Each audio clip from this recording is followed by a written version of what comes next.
Komentar. Adalah harus dipahami, pengertian cara berbeda dengan tata cara, kaifiat.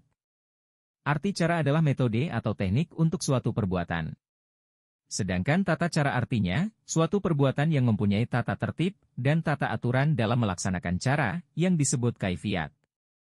Misalnya tata cara sholat dimulai dari niat, takbir, baca doa iftitah, baca al-fatihah, takbiratul ihram, rukuk, sujud, dan lain sebagainya. Tata tertib inilah yang disebut tata cara, kaifiat, dari suatu bentuk ibadah yang merupakan sudah baku, tetap, dari petunjuk Nabi Shallallahu Alaihi Wasallam. Inilah bentuk ibadah atau akidah yang mempunyai kekhususan, cara pengamalannya yang tidak bisa dirubah. Bila dirubah-rubah terjebak perbuatan bid'ah, sesat, kata Nabi Shallallahu Alaihi Wasallam. Komentar.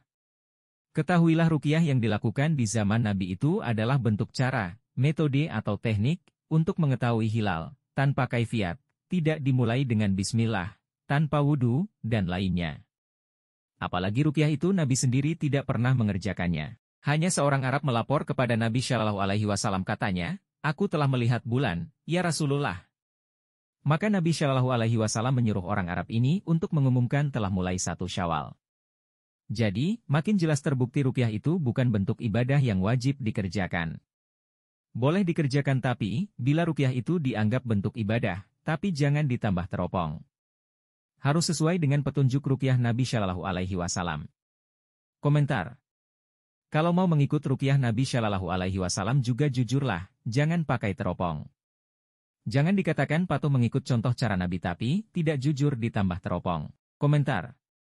Karena ruqyah itu bukan bentuk ibadah yang mempunyai kaifiat, dengan demikian maka Allah Subhanahu wa Ta'ala membuka peluang untuk mengetahui wujudnya bulan, hilal, dengan cara mengikut petunjuk Quran surat Al-Isra 12 yang isinya membolehkan menggunakan metode atau cara hisab seperti yang kita sebut di atas.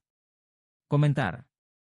Untuk mengetahui waktu sholat subuh Nabi Shallallahu Alaihi Wasallam menggunakan dengan cara melihat fajar atau waktu zuhur dengan melihat bayang-bayang badan, begitu juga asyar, dan seterusnya. Sekarang kita menggunakan waktu jam, hasil dari pengelolaan ilmu hisab. Komentar. Kenapa kita tidak boleh mengetahui hilal dari cara ruqyah, dialihkan kepada cara, metode, atau teknik hisab seperti mengetahui waktu sholat? Komentar. Kenapa dari laporan BMKG, telah dinyatakan hilal berada 2 derajat atau 1 derajat di bawah ufuk, horizon, atau hilal hanya berada 1 derajat di atas ufuk, kenapa masih dilakukan pemantauan pada 92 titik daerah di Indonesia? Atau masih dilakukan pengumpulan ulama dari 38 provinsi yang ada di Indonesia ke Jakarta untuk sidang isbat?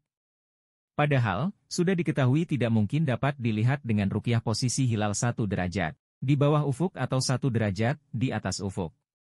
Lucunya, bila ada di antara 1 titik daerah Indonesia melaporkan telah melihat hilal maka, laporan ini dituduh tidak benar, halusinasi. Dengan alasan berpegang pada hasil BMKG. Di mana posisi ruqyah demikian, tidak dapat dilihat.